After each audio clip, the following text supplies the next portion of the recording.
Aujourd'hui, dans le cadre de l'enseignement qui est fait par François Chachane, mon collègue de l'UMR Pharmadev, il est prévu une sortie de terrain donc pour faire rencontrer les stagiaires avec les tradipraticiens pour échanger sur leurs pratiques, sur ce qu'il faut. Donc c'est vraiment une rencontre de partage d'expérience. L'objectif de ce DU, qu'on appelle DU d'ethnomédecine, c'est de faire dialoguer en fait les détenteurs des savoirs traditionnels.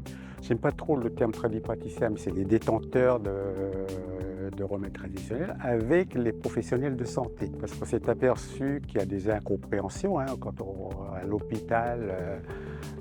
C'est une réalité de ce pays, donc il faut que les professionnels de la santé sachent qu'il y a une médecine.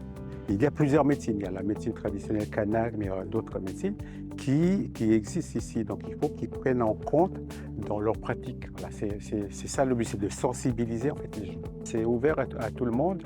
Et là, par exemple, dans le groupe, vous avez une tradipraticienne. Elle intervient au sein de la clinique Kindoumania, au service d'oncologie, donc elle intervient comme intervenant culturel si vous voulez. Elle accompagne en fait les malades atteints de cancer et c'est aussi ça le DU, c'est aussi ça.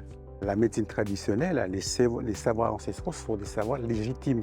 À travers la science qui dispose d'un certain nombre d'autres outils, c'est de faire valider en fait ces savoirs-là par les outils de la science moderne et intégrer, parce que l'objectif c'est quoi? L'objectif c'est qu'à un moment ou à un autre, la médecine traditionnelle doit être reconnue et intégrée dans le système de soins classique. Voilà.